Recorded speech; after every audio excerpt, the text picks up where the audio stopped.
Good morning. आज आपण बघणार आहोत की बॉन्ड फिशन म्हणजे काय.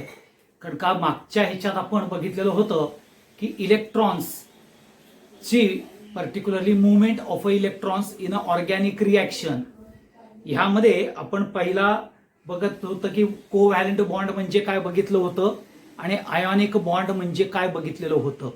आता लक्षात घ्या की movement of a electron pair from a double bond to single bond, double bond to atom or atom to single bond हे आपण बघितलेलं होतं in organic रिॲक्शन्समध्ये.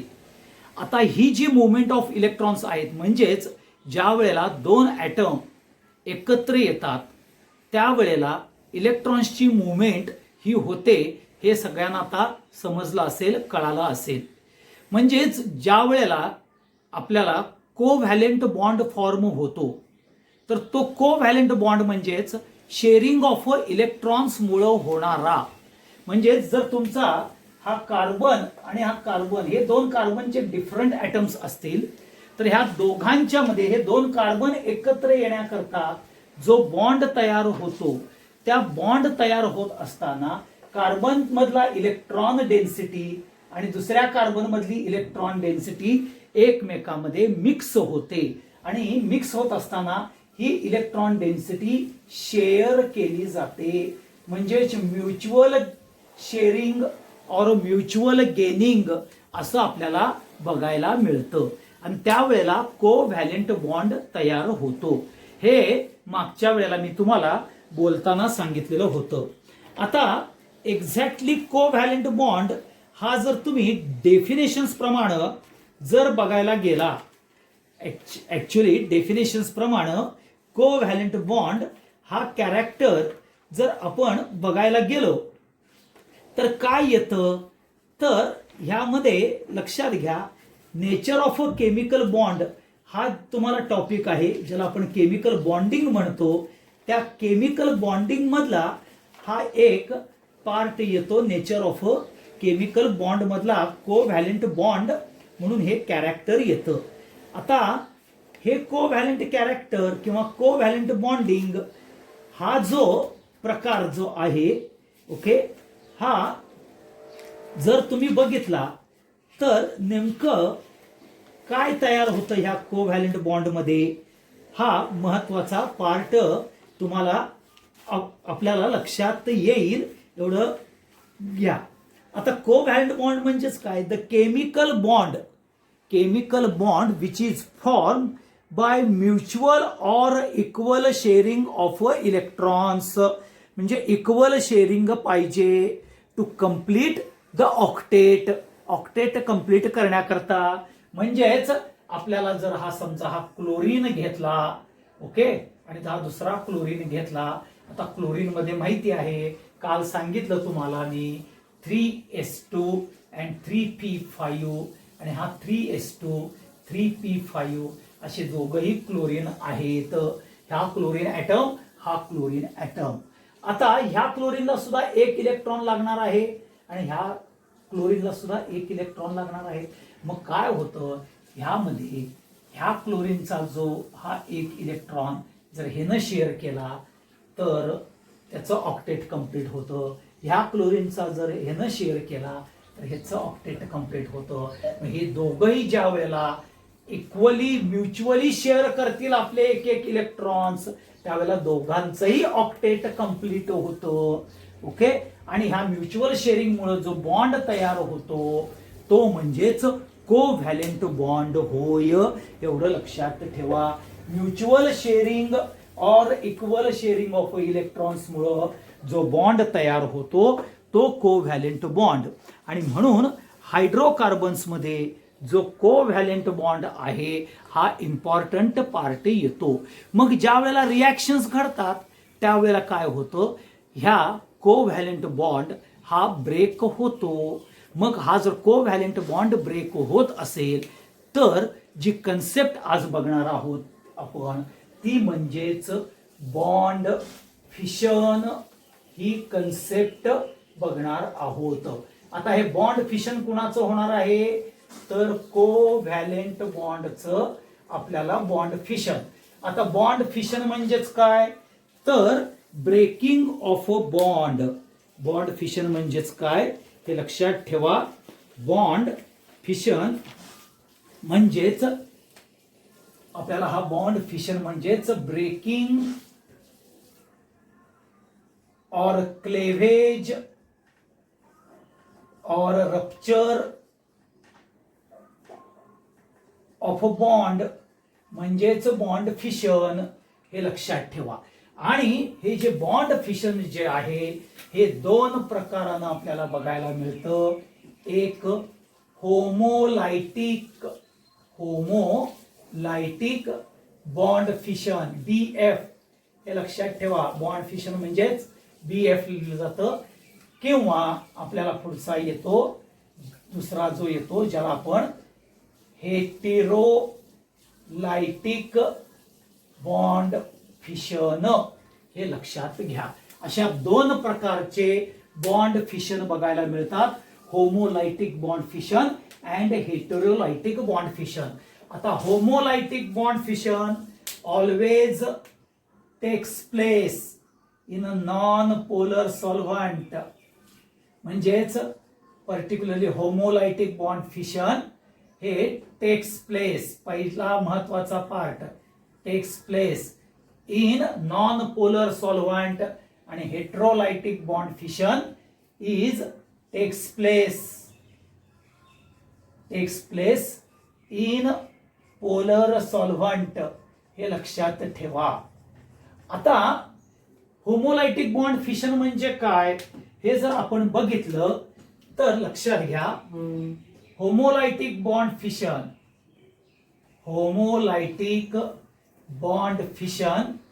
means symmetrical breaking of a bond.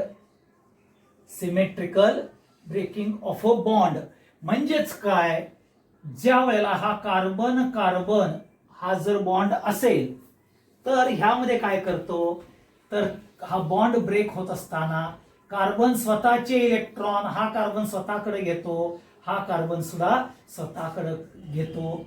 म्हणजेच काय होतं, homolytic bond fission means symmetrical breaking. म्हणजेच हे J equal sharing मुळे हा जो बॉन्ड तयार झालेला आहे, हा न एक इलेक्ट्रॉन दिला, हे न एक इलेक्ट्रॉन दिला, तर हा कार्बन स्वतःचा इलेक्ट्रॉन स्वतःकडे देतो आणि हा सुद्धा आपला कार्बन इलेक्ट्रॉन स्वतःकडे घेतो. म्हणून त्याला homolytic bond fission means symmetrical breaking of a bond. Okay, आता इथं ब्रेकिंग ऑफ अ बॉन्ड म्हणजेच काय होतं, symmetrical breaking of a bond म्हणजेच काय आहे, each partner or particularly atom retain their own electron. Okay, हे लक्षात ठेवा. each atom or each partner retain their own electron. म्हणून हे जे दोन कार्बन आहेत हे कार्बन स्वतःचे इलेक्ट्रॉन्स म्हणजे ब्रेकिंग ऑफ अ बॉन्ड झालं. कसं, होमोलायटिक बॉन्ड फिशन झालं, कोव्हॅलेंट बॉन्ड म्हणजेच क्लेव्हेज झालं. क्लेव्हेज ब्रेकिंग, रप्चर म्हणजेच particular breaking of a bond. Homolytic means symmetrical breaking of a bond. Each partner or atom retain their own electron हे लक्षात ठेवा. आता during this bond fission, okay, during this bond fission the species obtained in homolytic bond fission which retain own electron, species obtained in a bond fission which retain own electron known as free radical. काय तयार होतात, free radical. हा intermediate product आहे. Intermediate म्हणजेच आपल्याला हा bond break झाल्यानंतर हा फ्री रॅडिकल आपल्याला जनरेट होतो. Species obtained in a homolytic bond fission is known as a free radical. हे लक्षात ठेवा. ओके. मग आता हा जो फ्री रॅडिकल आहे, हा फ्री रॅडिकल जो ऑब्टेन्ड होतो तो कसा आहे, म्हणजेच लक्षात घ्या, characteristics of a free radical काय येईल, कॅरेक्टरिस्टिक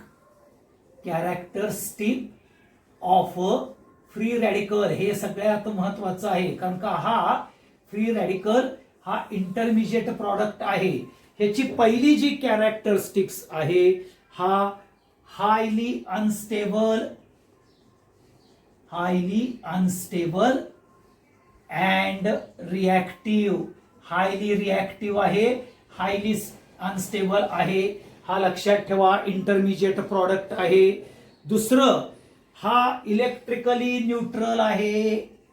इलेक्ट्रिकली न्यूट्रल येतो, कारण ह्याच्यावरती चार्ज नाही आहे, पॉझिटिव्ह किंवा निगेटिव्ह, म्हणजेच तो इलेक्ट्रिकली न्यूट्रल आहे. आता ह्याच्यामध्ये फ्री रॅडिकल हा कंटेन अनपेअर्ड इलेक्ट्रॉन. आता हे जे आपण बघितलं, हा कार्बन स्वतःचा इलेक्ट्रॉन स्वतः भोवती ठेवतो. हा इलेक्ट्रॉन अनपेअर्ड म्हणजे हा पेरिंग मध्ये नसतो. पेरिंग म्हणजे दोन इलेक्ट्रॉन्स त्यामध्ये नसतात, एकच इलेक्ट्रॉन असतो. एकच इलेक्ट्रॉन असल्यामुळं ह्या कार्बन स्पेसिसला ज्याला आपण फ्री रॅडिकल म्हणतो, जे ह्या दोन्हीही स्पेसिस होमोलायटिक बॉन्ड फिशन जनरेट होणारे आहेत. दोघेही स्वतःचे इलेक्ट्रॉन्स काय करणार आहेत, रिटेन करणार आहेत. आणि ते इलेक्ट्रॉन सिंगलच असतात, डबल असत नाहीत. म्हणून तर हे दोन्ही एकमेकाला शेअर केले की पेअर होतात. हे लक्षात ठेवा. हे एकटे असले की त्याच्यामध्ये येतं अनपेअर्ड इलेक्ट्रॉन्स आहेत, हे लक्षात ठेवा. ओके. आणि ह्याच्यामध्ये ह्याच्या particularly they free radicals are short lived and existence is small existence असतो आणि they are short lived in character येतं. एका लक्षात ठेवा, एका स्टेप्स मध्ये ते जनरेट होतात आणि दुसऱ्या स्टेप्स मध्ये कंझ्युम होतात, हे लक्षात ठेवा. आणि ह्यांची जी स्टॅबिलिटी ऑर्डर आहे, स्टॅबिलिटी ऑर्डर जर बघितली तर tertiary greater than secondary greater than primary, हा आपल्याला स्टॅबिलिटी बघायला मिळते. मग आता ही stability order tertiary greater than secondary greater than primary म्हणजेच तुम्हाला माहिती आहे बघा, लक्षात घ्या की इथं जर आपल्याला एक नुसता कार्बन जर असेल तर हा कार्बन म्हणजे प्रायमरी कार्बन झाला. जर असा जर असेल तर हा पर्टिक्युलरली प्रायमरी कार्बन झाला. परंतु असा जर कार्बन आला तर सेकंडरी कार्बन आला. आणि असा जर कार्बन असेल तर हा टर्शरी कार्बन. ह्या टर्शरी कार्बनची स्टॅबिलिटी ही जास्त येते. हा टर्शरी कार्बन, हा सेकंडरी कार्बन आणि पर्टिक्युलरली हा जो येईल प्रायमरी कार्बन येतो. टर्शरी कार्बनची म्हणजे जर टर्शरी फ्री रॅडिकल्स असेल तर त्याची स्टॅबिलिटी सगळ्यात जास्त, मग सेकंडरीची, मग प्रायमरीची, हे लक्षात ठेवा. आता का तर बघा तुम्ही, तर इथं प्रायमरी मध्ये एकच अल्काइल ग्रुप आहे, इथं दोन अल्काइल ग्रुप येतात. ओके, हे लक्षात ठेवा. आणि इथं तीन अल्काइल ग्रुप येतात आणि तीन अल्काइल ग्रुपच्या पॉझिटिव्ह इंडक्टिव्ह इफेक्ट, ओके, ह्या तीन अल्काइल ग्रुपचा पॉझिटिव्ह इंडक्टिव्ह इफेक्ट हा इम्पॉर्टंट ठरतो. काय ठरतो? Positive inductive effect. आणि म्हणून ही जी येते हे पॉझिटिव्ह IE म्हणजेच inductive effect. Positive inductive effect वरती आपल्याला ही स्टॅबिलिटी ऑर्डर बघायला मिळते, हे लक्षात ठेवा. प्रायमरी मध्ये पॉझिटिव्ह इंडक्टिव्ह इफेक्ट कमी आहे, सेकंडरी मध्ये प्रायमरीपेक्षा जास्त आहे आणि टर्शरीमध्ये सगळ्यात जास्त येतो आणि म्हणून स्टॅबिलिटी ऑर्डर ही पॉझिटिव्ह इंडक्टिव्ह इफेक्ट वरती बघायला मिळते. आता ह्या पॉझिटिव्ह इंडक्टिव्ह इफेक्ट म्हणजे काय किंवा पर्टिक्युलरली हायपर कॉन्ज्युगेशन इफेक्ट म्हणजे काय हे सगळ्यात आपल्याला बघायचं आहे. कधी ज्या वेळेला हे बॉन्ड फिशन झालं की मग इंडक्टिव्ह इफेक्ट म्हणजे काय, इलेक्ट्रोमेरिक इफेक्ट म्हणजे काय हे कळून येईल. आता लक्षात ठेवा की होमोलायटिक बॉन्ड फिशन इथं it is takes place in a non polar solvent मध्ये होतं. Homolytic bond fission means a symmetrical breaking of a bond. Symmetrical breaking of a bond मध्ये काय होतं, each partner or atom retain their own electron. हे लक्षात ठेवा. Species obtain in homolytic bond fission is a free radical आणि free रॅडिकल्सचे आपल्याला जर पर्टिक्युलरली कॅरेक्टरिस्टिक्स बघायला मिळाल्या तर highly unstable and reactive, electrically neutral आहे, कंटेन अनपेअर्ड, शॉर्ट लिव्ह म्हणजे शॉर्ट एक्झिस्टन्स आहे आणि stability he tertiary, free radical greater than secondary, secondary is greater than primary. मग आता आपल्याला नॉन पोलर सॉल्व्हंट कुठले येतात हे तुम्हाला माहिती असले पाहिजेत. म्हणजेच युव्ही लाईट हा एक येईल, सनलाईट हा दुसरा येईल, डिफ्युज्ड लाईट, ओके, डिफ्युज्ड लाईट हा येईल, ओके, डिफ्यूज लाईट नंतर व्हेपर फेज हा येईल, ओके, त्याच्यानंतर H2O2 हायड्रोजन पेरॉक्साइड, ओके, हा पण येईल, CS2 कार्बन डायसल्फाइड, CCl4. हे सगळे लक्षात ठेवा. हे non polar solvent in organic chemistry मध्ये यूज केलं जातं. इवन हीट जरी तुम्ही म्हटलं तरी सुद्धा तुम्ही लक्षात ठेवा. Heat, vapour phase, CCl4, carbon disulphide, hydrogen peroxide, diffused light, UV radiation, sunlight, gamma radiation. हे एक लिहायचं राहिलेलं आहे, लिहितो इथं गॅमा रेडिएशन. कुठलंही रेडिएशन हे जर घेतलं आणि त्यानं जर ब्रेकिंग ऑफ बॉन्ड झाले तर ते नॉन पोलर सॉल्व्हंट कॅटेगरीमध्ये येतात आणि त्यामध्ये फ्री रॅडिकलच तयार होतं. म्हणजेच तुम्ही लक्षात ठेवा, नॉन पोलर सॉल्व्हंट असेल तर ब्रेकिंग जे होणार आहे होमोलायटिक होणार आहे आणि होमोलायटिक बॉन्ड फिशन असेल तर फ्री रॅडिकलच तयार होणार आहे. आणि फ्री रॅडिकल म्हणजेच each species, okay, each species, each atom they retain their own electron. एवढं डोक्यात ठेवा. आणि तो रिटेन करणारा जी स्पेसीज आहे, इलेक्ट्रॉन रिटेन करणारा जी स्पेसीज आहे त्याला फ्री रॅडिकल म्हणतात. आणि फ्री रॅडिकल हा highly unstable or reactive, electrical neutral, okay, it contains unpaired electrons, short lived आणि हायली रिएक्टिव्ह आहे. हे आपण त्याचे कॅरेक्टरिस्टिक्स बघितलेले आहे आणि बघतोय. आता इथं तुम्हाला फक्त लक्षात आल्यानंतर आपण पुढचा जो पार्ट येतो ज्याला आपण पर्टिक्युलरली हेटेरोलायटिक बॉन्ड फिशन म्हणतो. आता हेटेरोलायटिक बॉन्ड फिशन मध्ये takes place in a polar solvent. आता पोलर सॉल्व्हंट म्हणजेच कुठले तर H2O किंवा अल्कोहोल हे पोलर सॉल्व्हंट येतात. आता पोलर म्हणजे काय आणि नॉन पोलर म्हणजे काय हे झाल्यानंतर मी तुम्हाला सांगेन. ओके, आता तुम्हाला हे जे जसं आपण म्हटलं की it takes place in a polar solvent. आता हेटेरोलायटिक बॉन्ड फिशन म्हणजे काय हे आपण बघूया. ओके, हेटेरोलायटिक म्हणजेच unsymmetrical. Heterolytic bond fission means unsymmetrical breaking of a bond in which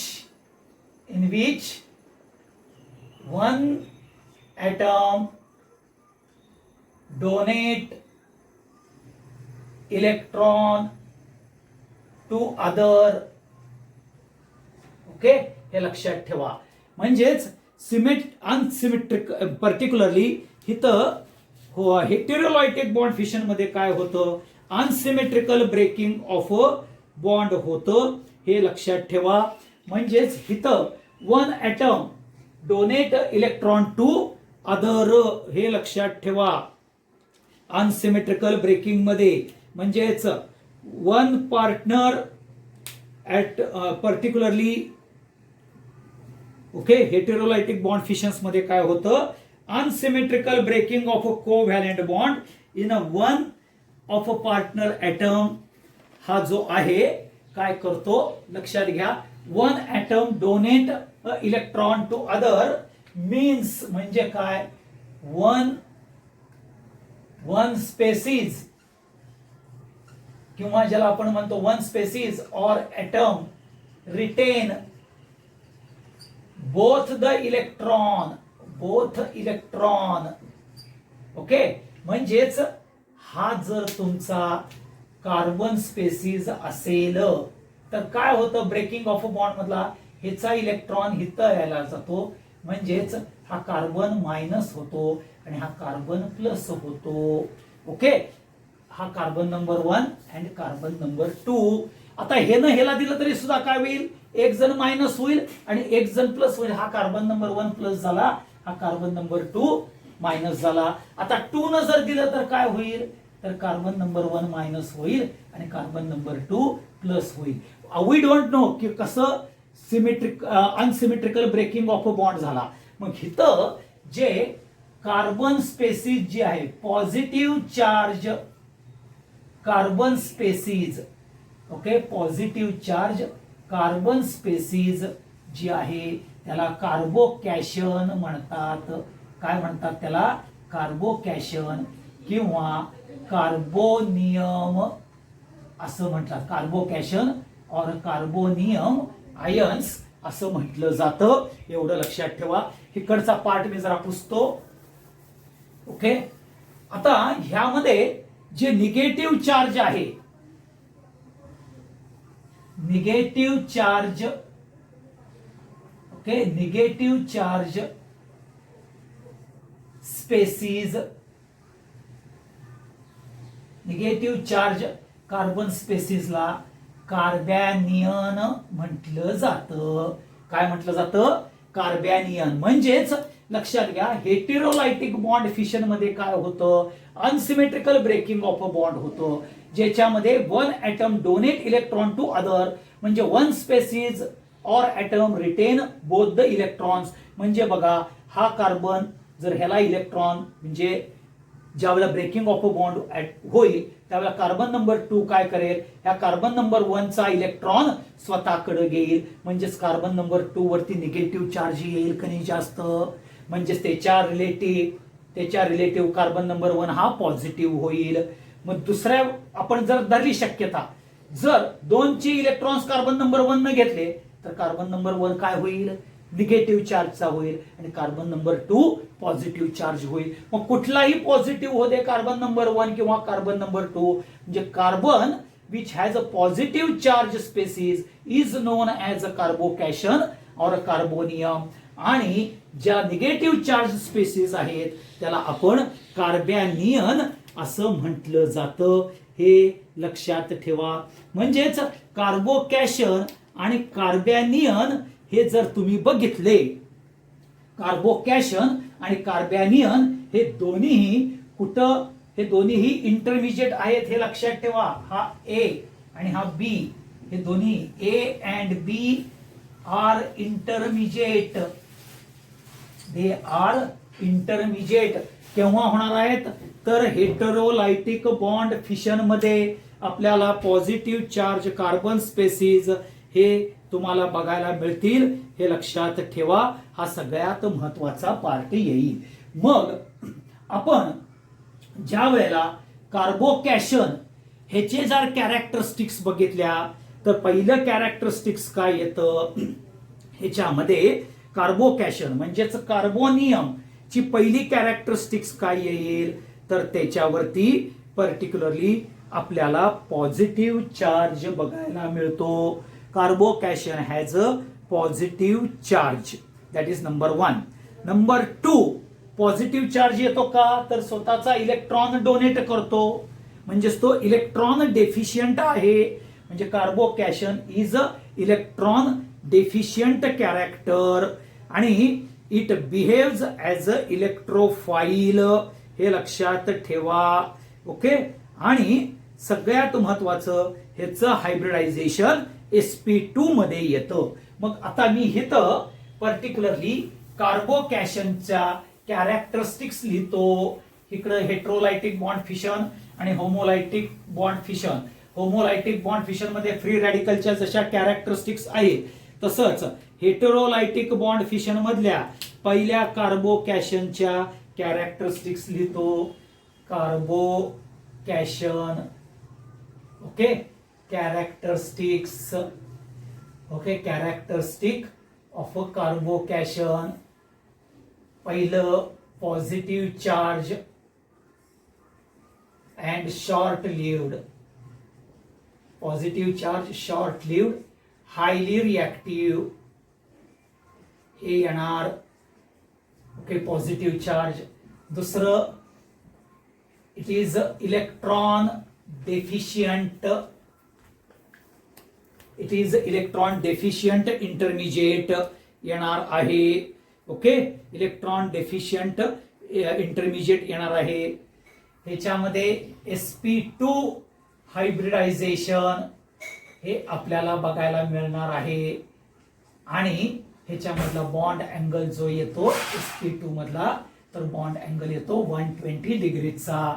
आणि सगळ्यात महत्वाचं पर्टिक्युलरली लक्षात घ्या स्टॅबिलिटी ऑर्डर जी येणार आहे. स्टॅबिलिटी ऑर्डर ही tertiary greater than secondary greater than primary. हे कॅरेक्टरिस्टिक्स ऑफ कार्बोकॅशन येईल. पुढे येईल कॅरेक्टरिस्टिक. Characteristic of कार्बॅनियन. आता ह्या कार्बॅनियन मध्ये काय येणार आहे पुन्हा बघा. एक negative charge species. Negative charge species. Highly reactive. Okay. Highly reactive. Okay. Short lived. हे सगळीकडे जिथं जिथं इंटरमिजिएट्स असतात ते शॉर्ट लिव्ड असतात. एवढं लक्षात ठेवा. हे काय आहेत इलेक्ट्रॉन रिच आहेत. कार्बॅनियन इज इलेक्ट्रॉन रिच कारण स्वतःचा इलेक्ट्रॉन घेतच आणि दुसऱ्याचा पण इलेक्ट्रॉन घेतं म्हणून ते इलेक्ट्रॉन रिच येतं. ह्यांचं हायब्रिडायझेशन येतं sp3 हायब्रिडायझेशन हे येतं. आणि स्टॅबिलिटी ऑर्डर जी येते स्टॅबिलिटी ऑर्डर जी येते ते primary greater than secondary greater than tertiary हे येते. ह्या ज्या स्टॅबिलिटी ऑर्डर्स ज्या आहेत हे आपल्याला इंडक्टिव्ह इफेक्ट आणि हायपर कॉन्ज्युगेशन इफेक्टमुळं बघायला मिळणार आहेत. एवढं लक्षात ठेवा. आता सगळ्यात महत्वाचं परत होमोलायटिक बॉन्ड फिशन आणि हेटेरोलायटिक बॉन्ड फिशन. परत हेटेरोलायटिक बॉन्ड फिशन मी तुम्हाला सांगतो. Heterolytic bond fission takes place in a polar solvent H2O alcohol. Heterolytic bond fission means unsymmetrical breaking of a bond ज्याच्यामध्ये one atom or a partner donate electron to other.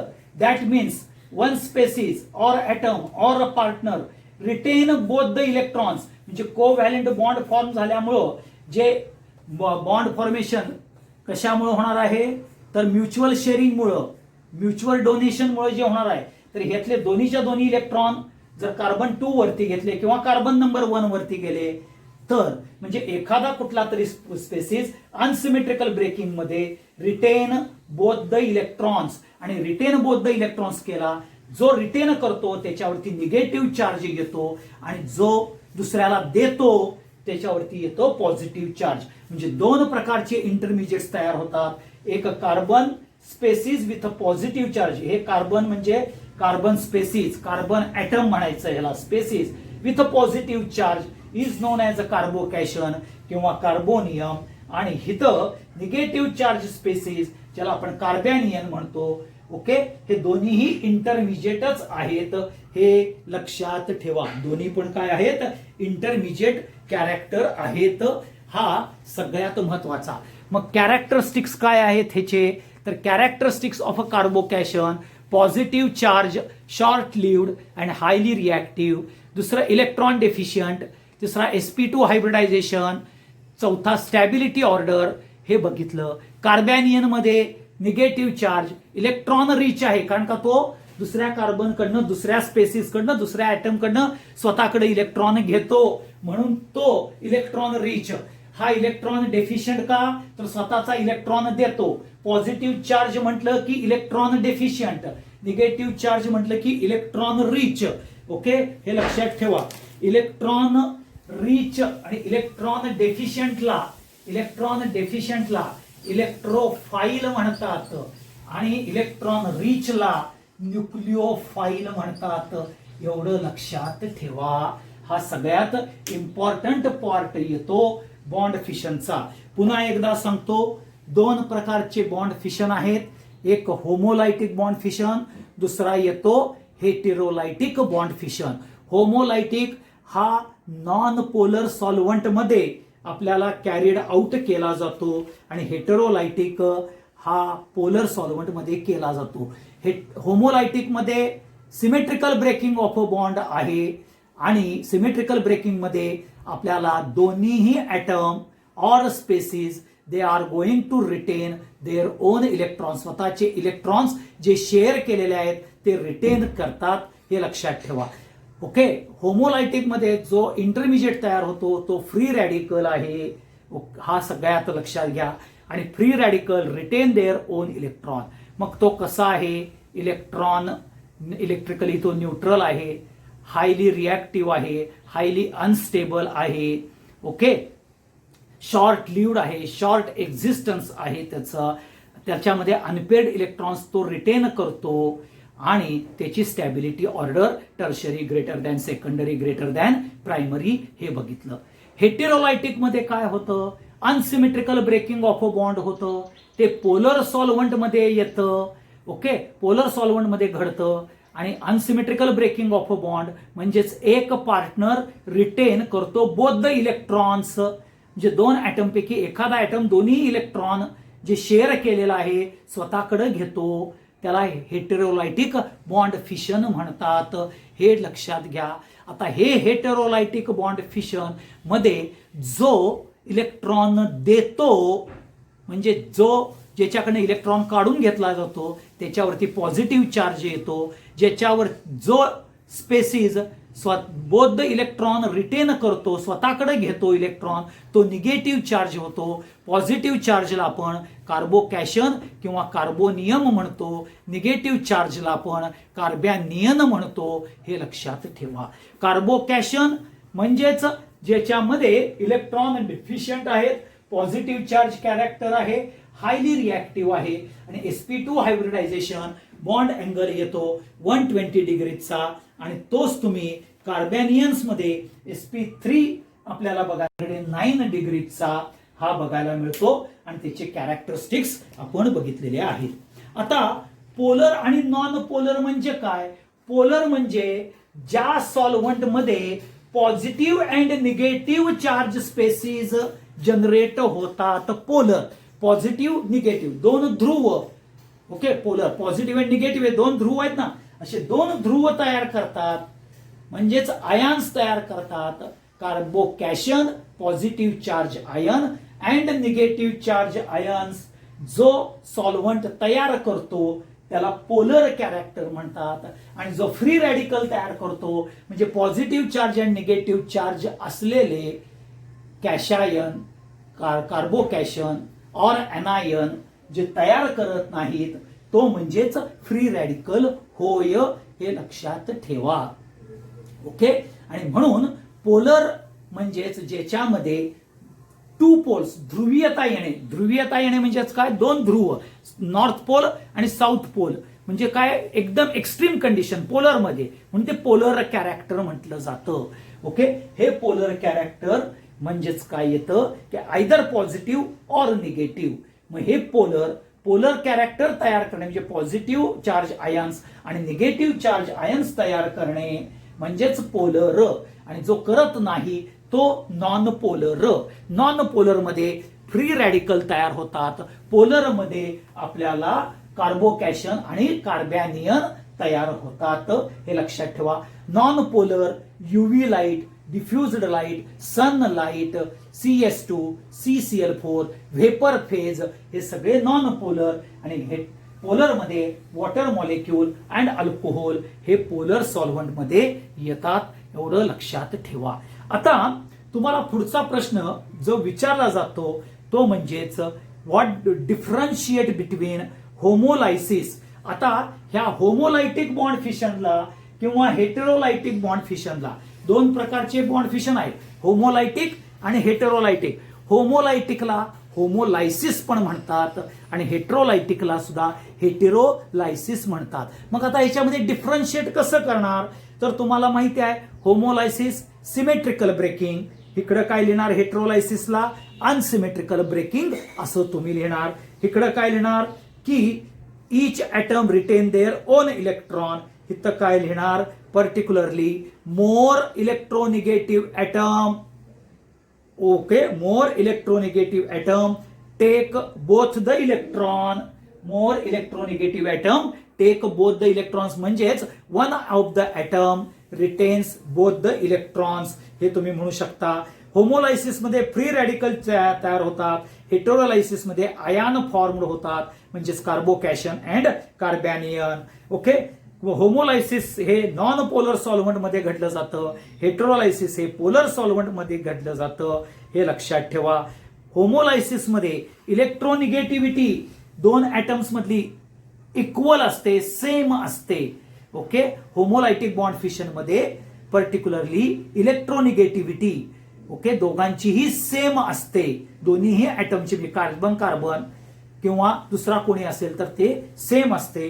परंतु होमोलायटिक मध्ये electronegativity difference हा जास्त असतो. जो इलेक्ट्रोनिगेटिव्ह जास्त character असतो म्हणजे ज्याच्यावरती इलेक्ट्रॉन डेन्सिटी जास्त असते तो इलेक्ट्रोनिगेटिव्हिटी ज्याची जास्त तो दुसरा इलेक्ट्रॉन पुल करतो, एवढं लक्षात ठेवा. आणि म्हणून हेटेरोलायसिस मध्ये large electronegativity difference between two atoms बघायला मिळते, हे लक्षात ठेवा. हा सगळ्यात महत्वाचा लार्ज डिफरन्स बघायला मिळतो, हा इम्पॉर्टंट.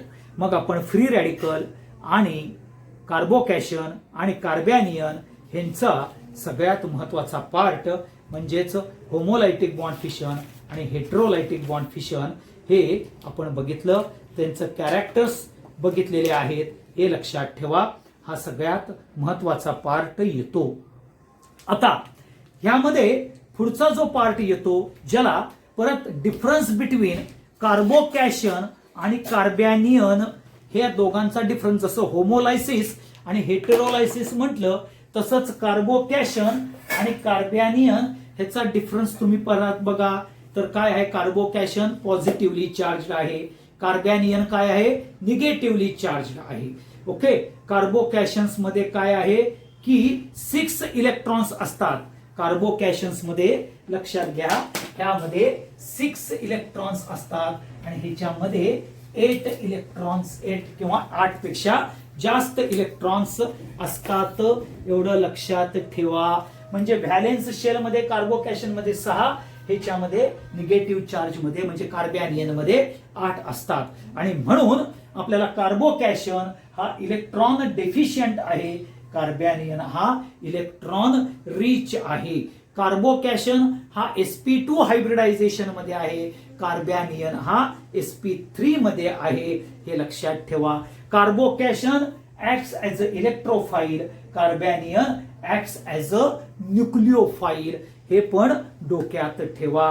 कार्बोकॅशन हा आता फक्त इथं महत्वाचा जो पार्ट येतो तो कार्बोकॅशनचं जे रिप्रेझेंटेशन आहे हे आपल्याला कार्बोकॅशनचं रिप्रेझेंटेशन हे असं C+ न दाखवलं जातं आणि कार्बॅनियनचं रिप्रेझेंटेशन आहे C- असं तुम्हाला रिप्रेझेंटेशन केलं जातं, ह्या लक्षात ठेवा.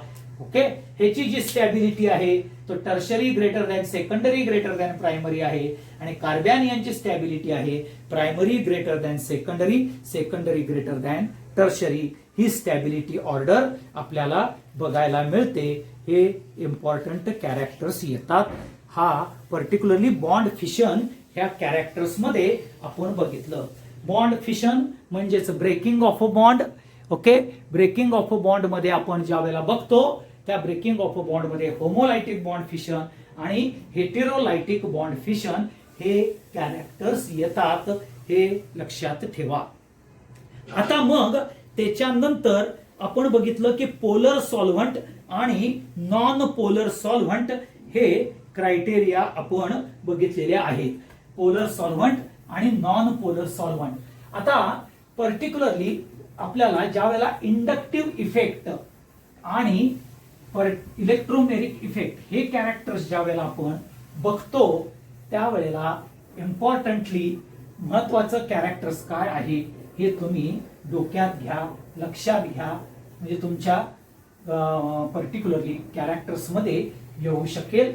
हे आता मगाशी मी सांगितलं की पर्टिक्युलरली ज्या वेळेला दोन स्पेसिस मध्ये इलेक्ट्रोनिगेटिव्हिटी. आता इलेक्ट्रोनिगेटिव्हिटी म्हणजेच काय आहे? Electronegativity means okay particularly ability to pull the electrons, that is called as a electronegativity character. म्हणजेच ज्याच्यावरती साईज स्मॉल आहे आणि ज्यावरती इलेक्ट्रॉन डेन्सिटी जास्त आहे तो मोर इलेक्ट्रोनिगेटिव्ह कॅरेक्टर असतो. म्हणजेच निगेटिव्ह चार्ज ज्याच्यावरती जास्त आहे आणि साईज कमी आहे म्हणजेच चार्ज अपॉन साईज ह्याच्यावरती आपल्याला इलेक्ट्रोनिगेटिव्हिटी ही ठरली जाते. हे आपण आता कुठं बघणार आहोत? ज्या वेळेला पिरियॉडिक टेबल वगैरे आपण बघू ना त्यावेळेला हा इलेक्ट्रोनिगेटिव्हिटी कॅरेक्टर येतं. म्हणजेच फ्लोरीन हा मोस्ट इलेक्ट्रोनिगेटिव्ह आहे. का आहे तर फ्लोरीनचा साईज स्मॉल आहे आणि त्या स्मॉल साईज वरती number of electrons in a valence shell हे 7 आहेत. मग तो चार्ज टू साईज रेशो घेतला तर इलेक्ट्रोनिगेटिव्हिटी कॅरेक्टर फ्लोरीनची जास्त येते. म्हणून पिरियॉडिक टेबल मध्ये सगळ्यात मोस्ट इलेक्ट्रोनिगेटिव्ह म्हटल्यावर कोण येईल? तो फ्लोरीन येतो. म्हणजे फ्लोरीन साईज न स्मॉल आहे. मग जसजसा साईज वाढेल तसतशी इलेक्ट्रोनिगेटिव्हिटी ही कमी होईल. म्हणजेच तुम्हाला इलेक्ट्रोनिगेटिव्हिटी म्हणजे काय तर total negative charge depends upon the size. Okay, depends upon the size म्हणजेच इलेक्ट्रोनिगेटिव्हिटी कॅरेक्टर येतं. आणि ही इलेक्ट्रोनिगेटिव्हिटी ज्याची जास्त असेल त्याची ability to pull the electrons हे होतं. मग लक्षात घ्या एक्स म्हणजे आहे chlorine, bromine, iodine and fluorine आणि ते सगळे मोर इलेक्ट्रोनिगेटिव्ह कॅरेक्टर आहेत. मग काय करतात? हे कार्बन कडचे इलेक्ट्रॉन्स स्वतःकडं काय करतो? हा एक्स पुल करतो क्लोरीन, ब्रोमीन, आयोडीन आणि फ्लोरीन. का तर मोस्ट इलेक्ट्रोनिगेटिव्हिटी आहे, मोस्ट इलेक्ट्रोनिगेटिव्ह आहे. आता मोस्ट इलेक्ट्रोनिगेटिव्ह कुणापेक्षा? कार्बन मध्ये. मग कार्बन आणखीन हॅलोजन, हा हॅलोजन एक्स म्हणजे हॅलोजन ह्याच्यामध्ये लार्ज इलेक्ट्रोनिगेटिव्हिटी डिफरन्स बघायला मिळतो. त्यामुळे काय होतं? एक्स वरती चार्ज निगेटिव्ह येतो आणि रिलेटिव्हली पॉझिटिव्ह चार्ज कुणावरती येतो? कार्बन वरती येतो. ज्या वेळेला इलेक्ट्रोनिगेटिव्हिटी डिफरन्स मुळे एका ऍटम वरती निगेटिव्ह चार्ज आणि सबसिक्वेंट ऍटम वरती ज्यावेळेला पॉझिटिव्ह चार्ज येतं त्यावेळेला आपल्याला पोलॅरिटी बघायला मिळतं. म्हणजेच हे पोलर कॅरेक्टर येतं एकाच मॉलिक्युल्स मध्ये. आणि म्हणून इलेक्ट्रोनिगेटिव्हिटी ही महत्वाची येते कशामध्ये? पर्टिक्युलरली ऑर्गॅनिक केमिस्ट्री मध्ये. लक्षात घ्या हॅलोजन आणखीन कार्बन मध्ये लार्ज इलेक्ट्रोनिगेटिव्हिटी डिफरन्स आहे. हे ज्याला कळालं इलेक्ट्रोनिगेटिव्हिटी म्हणजे काय? Ability to pull the electrons. म्हणजेच क्लोरीन, ब्रोमीन, आयोडीन, फ्लोरीन हे मोस्ट इलेक्ट्रोनिगेटिव्ह आहेत आणि त्यामुळं they are having ability to pull the electrons from a carbon, आणि त्यामुळं निगेटिव्ह चार्ज हा पर्टिक्युलरली कॉन्सन्ट्रेट होतो ऑन अ हॅलोजन, आणि with respect to that carbon वरती चार्ज येतो पॉझिटिव्ह. आता इलेक्ट्रॉन्स जे कुठले येतात तर व्हॅलेन्स शेल मधले, बरं का, जे आउटर मोस्ट ऑर्बिट मधले जे नंबर ऑफ इलेक्ट्रॉन्स आहेत त्याच्यावरती इलेक्ट्रोनिगेटिव्हिटी येते. आधी इनर शेल मधल्यावरती अवलंबून असत नाही, हे डोक्यात ठेवा. म्हणजे चार्ज टू साईज रेशो हा व्हॅलेन्स इलेक्ट्रॉन वरती आहे आणि त्याच्यावरतीच आपल्याला इलेक्ट्रोनिगेटिव्हिटी कॅरेक्टर येतं. इलेक्ट्रोनिगेटिव्हिटी म्हणजेच ability to pull the electrons.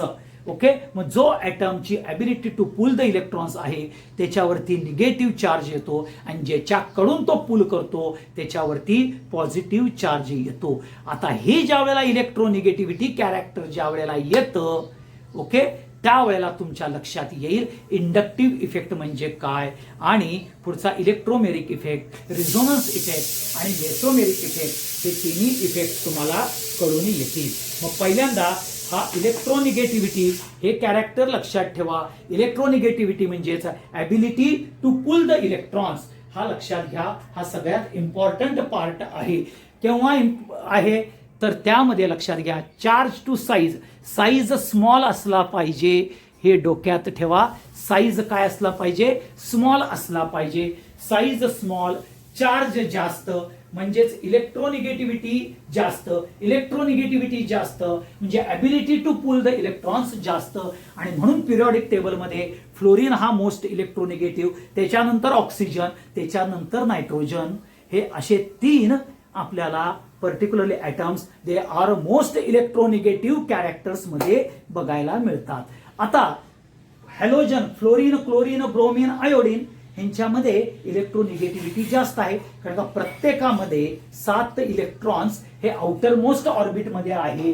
मग सगळ्यात पहिला फ्लोरीन, फ्लोरीन नंतर क्लोरीन, क्लोरीन नंतर ब्रोमीन, ब्रोमीन नंतर आयोडीन. मग ज्या वेळेला हे ग्रुप ज्या वेळेला अटॅच होतात कार्बन बरोबर, त्यावेळेला कार्बनकडचे इलेक्ट्रॉन्स स्वतःकडं पुल करून घेतात. कशामुळं तर इलेक्ट्रोनिगेटिव्हिटी जास्त आहे. म्हणजे इलेक्ट्रोनिगेटिव्हिटी जास्त आहे म्हणून मी काय लिहिलं, electronegativity difference is large between carbon and X, आणि एक्स म्हणजेच halogen, they are going to pull the electrons from a carbon, आणि म्हणून कार्बन वरती पॉझिटिव्ह डेल्टा चार्ज येतो आणि हॅलोजन वरती निगेटिव्ह डेल्टा चार्ज येतो. एवढं लक्षात ठेवा.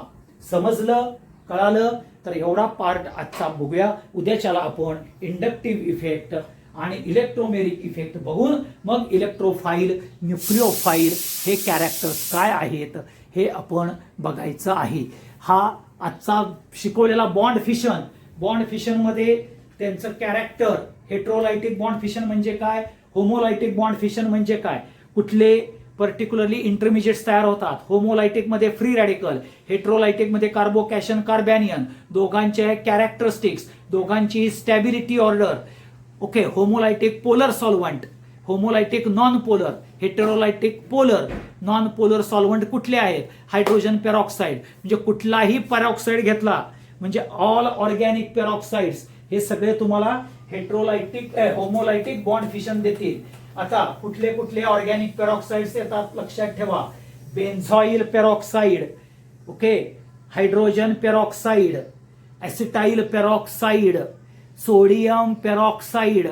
ओके, हे सगळे पेरॉक्साइड म्हणजेच होमोलायटिक बॉन्ड फिशन येणार, एवढं डोक्यात ठेवा.